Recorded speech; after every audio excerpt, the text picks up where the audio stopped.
ಯಾರು ಡಿಸ್ಪಾಯಿಂಟ್ ಕೊಟ್ಟಿರೋದು ಅಂತ ನೀವೇನಾದರೂ ಕೇಳ್ತಾ? ಇಲ್ಲ ಸರ್, ನಾನು ಕೇಳಿಲ್ಲ. ಅವನೇ ಹೇಳ್ದ. ಅದ್ಯಾರೋ ಬುಲೆಟ್ ಸೋಮ ಭೋಜ ಅಂತ ಅವನೇ ಹೇಳಿದ ಸರ್.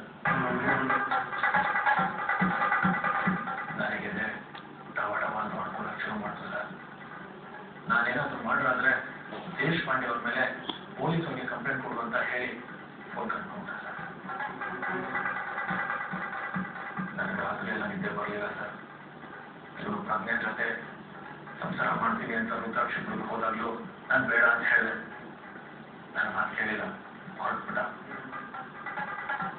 ಗಾಂಭೀರ್ ವಯದಲ್ಲೇ ನಾನು 2-3 ದಿನ ಕಳೆದೆ ಸರ್.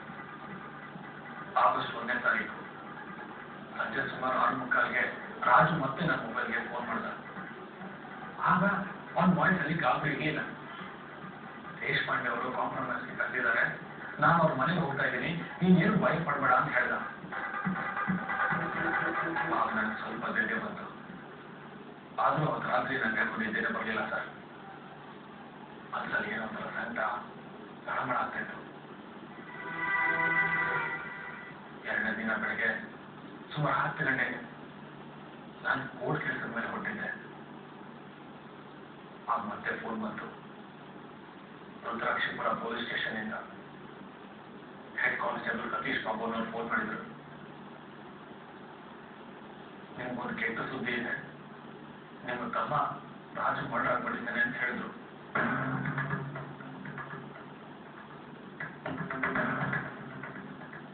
ಆ ಮಾತು ಕೇಳಿ ತಕ್ಷಣ ನನ್ನ ಕಣ್ಣು ಕತ್ತೆ ಬಂದ್ಬಿಡ್ತು ಸರ್.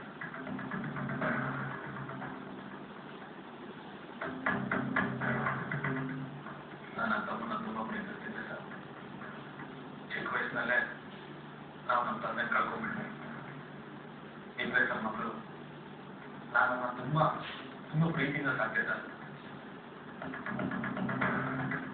7 ಟಿಕೆಟ್ಗೆ ನನ್ನ ಹತ್ರ ದುಡ್ಡಿರ್ಲಿಲ್ಲ. ನನ್ನ ಹೆಂಡತಿ ಒಡವೆಗಳನ್ನ ಜ್ಯುವೆಲ್ರಿ ಶಾಪಲ್ಲಿ ಹಣ ಇಟ್ಟು ಇಲ್ಲಿಗೆ ಬಂದೆ ಸರ್. ರುದ್ರಾಕ್ಷಿಪುರ ಗೌರ್ಮೆಂಟ್ ಆಸ್ಪತ್ರೆಗೆ ಬರೋಷ್ಟೊತ್ತಿಗೆ ಸುಮಾರು 5 ಗಂಟೆ ಆಗಿತ್ತು.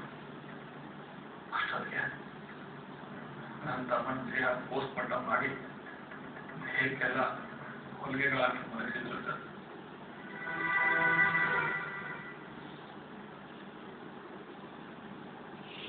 ನನ್ನ ಕೈ ನೋಡಕ್ಕಾಗಿಲ್ಲ.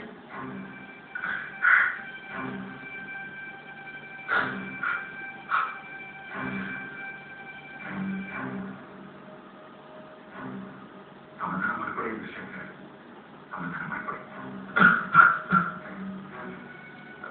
ಎಲ್ಲ ಸ್ವಲ್ಪ ನೀರು ಕೊಡ್ತಾ ಇದ್ದೀವಿ.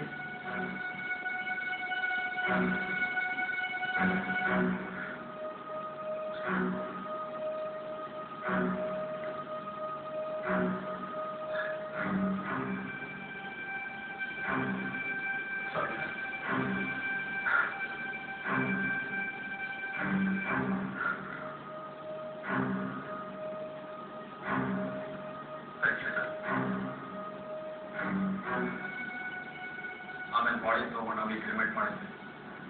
ಪೊಲೀಸ್ನವರು ಸಂಬಂಧಿಕರಿಂದ ಒಂದು ಫಾರ್ಮಲ್ ಕಂಪ್ಲೇಂಟ್ ಬೇಕು ಅಂತ ಕೇಳಿದ್ರು. ನಾನು ರುದ್ರಾಕ್ಷಿಪುರ ಪೊಲೀಸ್ ಸ್ಟೇಷನ್ಗೆ ಹೋಗಿ ಫಾರ್ಮಲ್ ಕಂಪ್ಲೇಂಟ್ ಕೊಟ್ಟು ಅವ್ರು ರಾತ್ರಿನೇ ಊರು ಬಂದ್ಬಿಟ್ಟೆ ಸರ್. ಯಾರು ಇವ್ರು ಬರ್ಕೊಟ್ಟಿದ್ದ ಕಂಪ್ಲೇಂಟ್ ಅಲ್ಲಿದೆ ನೋಡಿ, ತಗೊಂಬನ್ನಿ.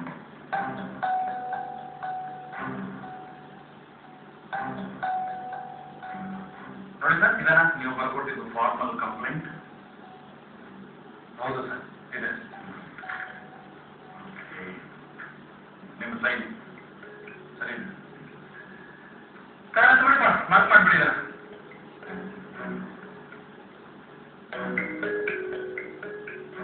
ಅವತ್ತು ರಾತ್ರಿ ನನ್ನ ಪಾಟ್ನ ಹೋಗ್ಬಿಟ್ಟೆ. ಸುಮಾರು 8 ದಿನ ಆದ್ಮೇಲೆ ಗೊತ್ತಾಯ್ತು ದೇಶಪಾಂಡೆ ಅವರೇ ನನ್ನ ತಮ್ಮನ್ನ ಕೊಲೆ ಮಾಡಿರೋದು ಅಂತ. ಆಮೇಲೆ ದುರ್ಗೋಜಿಯವರು ಪಾಟ್ನೆಯಿಂದ ನನ್ನ ಕರ್ಸ್ಕೊಂಡು ಹೇಳಿಕೆ ತಗೊಂಡ್ರು. ನೋಡಿ ಇದು ಶೇಖರ್, ನಿಮ್ಮ ತಮ್ಮ ರಾಜು ಕೊಲೆ ಆಗೋದಕ್ಕೆ 3 ದಿನ ಮುಂಚೆ ರಾತ್ರಿ 11:30 ವೇಳೆಗೆ ನಿಮಗೆ ಫೋನ್ ಮಾಡಿ ದೇಶಪಾಂಡೆ ಸಾಹೇಬರು ನನ್ನನ್ನು ಮರ್ಡರ್ ಮಾಡೋದಕ್ಕೆ ಹೊರಟಿದ್ದಾರೆ ಅಂತ ಗೊತ್ತಾಯಿತು. ಅದಕ್ಕೆ ಅವರು ಸುಪಾರಿ ಕಿಲ್ಲರ್ಸ್ಗೆ ಕಾಂಟ್ರಾಕ್ಟ್ ಕೊಟ್ಟಿದ್ದಾರೆ ಅಂತ ಹೇಳೋದಲ್ಲ ನೀವು.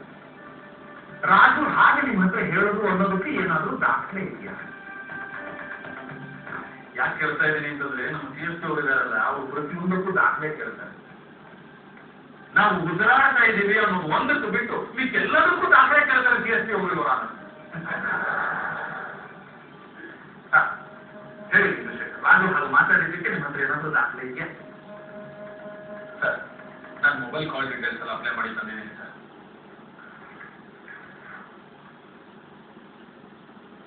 ನೋಡಿ ಸರ್, ಇಲ್ಲಿ 29 ಜುಲೈ 2008, 23:34ರಿಂದ 23:54ವರೆಗೆ, ಅಂದ್ರೆ ನನ್ನ ತಮ್ಮ ಫೋನಲ್ಲಿ 20 ನಿಮಿಷದ ಜೊತೆ ಮಾತಾಡಿದ್ದಾನೆ ಸರ್. 9532980031 ಇದು ರಾಜು ನಂಬರ? ಹೌದು ಸರ್. ರುದ್ರಾಕ್ಷಪುರಕ್ಕೆ ರಾಜು ಹೋದ್ಮೇಲೆ ಅವ್ರ ಕಂಪ್ನಿಯವರು ಈ ಮೊಬೈಲ್ ಕೊಟ್ಟಿದ್ದಾರೆ ಅವನಿಗೆ. ಜುಲೈ 29ನೇ ತಾರೀಕು 23:34ರಿಂದ 23:54ರವರೆಗೆ, ಅಂದ್ರೆ ರಾತ್ರಿ 11:34ರಿಂದ 11:54ರವರೆಗೆ, ಅಂದ್ರೆ 20 ನಿಮಿಷಗಳ ಕಾಲ ನಿಮ್ಮ ಜೊತೆ ಮಾತಾಡಿದ್ದಾರೆ ರಾಜು. ಹೌದು ಸರ್. ಆಮೇಲೆ ಆಗಸ್ಟ್ 1ನೇ ತಾರೀಕು, ಅಂದ್ರೆ ರಾಜು ಕೊಲೆಯಾದ ದಿವಸ, ಅವತ್ತು ಸಾಯಂಕಾಲ ದೇಶಪಾಂಡೆ ಅವರ ಮನೆಗೆ ಹೋಗ್ತಾ ಇದ್ದೀನಿ ಅಂತ ರಾಜು ನಿಮಗೂ ಫೋನ್ ಮಾಡೋದು ಅಂತ ಹೇಳಿದ್ರಲ್ಲ, ಅದಕ್ಕೆ ಸಂಬಂಧಪಟ್ಟ ಹಾಗೆ ಇದರಲ್ಲಿ ಏನಾದರೂ ದಾಖಲೆ ಇದೆಯಾ?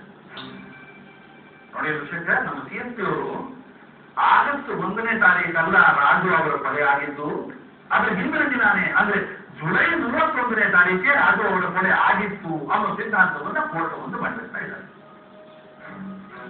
ಅಂದ್ರೆ ನೀವು ಹೇಳ್ತಾ ಇದ್ದೀರಿ ಆಗಸ್ಟ್ 1ನೇ ತಾರೀಕು ಸಾಯಂಕಾಲ 6:45 ವೇಳೆಗೆ ರಾಜು ಅವರು ನಿಮ್ಮದು ಫೋನ್ ಮಾಡಿದ್ರು ಅಂತ. ಅದಕ್ಕೆ ದಾಖಲೆ ಕೂಡ ಇಲ್ಲಿದೆ. ಅಂದ್ರೆ ಆಗಸ್ಟ್ 1ನೇ ತಾರೀಕು ರಾಜು ನಿಮಗೆ ಫೋನ್ ಮಾಡಿದ್ರು ಅಂದ್ರೆ ಅವತ್ತು ಅವರು ಬದುಕಿದ್ದೇ ಅಲ್ವಾ? ಹೌದು ಸರ್. ರಾಜು ನನ್ನ ಜೊತೆ ಮಾತಾಡಿದ್ದಾನೆ. ಹೌದು, ರಾಜು ನನ್ನ ಜೊತೆ ಮಾತಾಡಿದ್ದಾನೆ ಅಂತಂದ್ರೆ ಬದುಕಿದ್ದಂತ ಅಲ್ವಾ ಸರ್ ಅರ್ಥ? ಇಲ್ಲಿ ನೋಡಿ ಸರ್, ಆಗಸ್ಟ್ 1 18:41ರಿಂದ 19:02, ಅಂದ್ರೆ 6:45 ನನಗೆ ಫೋನ್ ಮಾಡಿದ್ದ ಸರ್. 18:41 ಅಂದ್ರೆ ಸಾಯಂಕಾಲ 6:41 19:02 ಅಂದ್ರೆ 7:02 ಮಾತಾಡಿದ್ದಾರೆ. ಹೌದು ಸರ್. ಅಂದ್ರೆ ಆಗಸ್ಟ್ 1ನೇ ತಾರೀಕು ಸಂಜೆ 6:45 ವೇಳೆಗೆ ರಾಜು ಅವರು ಬದುಕಿದ್ರು ಅಂತ ಆಯಿತು. ಅಂದ್ರೆ ಜುಲೈ 31ನೇ ತಾರೀಕು ರಾಜು ಅವರು ಸತ್ತಿಲ್ಲ ಅಂತ ಅಲ್ವಾ? ನಿನ್ನೆ ಸತ್ತವರು ಇವತ್ತು ಎದ್ದು ಬಂದು ಮಾತಾಡೋದು CSP ಅವರ ನಾಟಕಗಳಲ್ಲಿ ಮಾತ್ರ.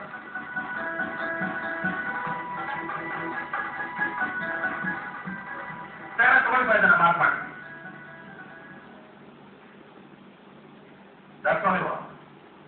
Cross examination, Mr. CSP.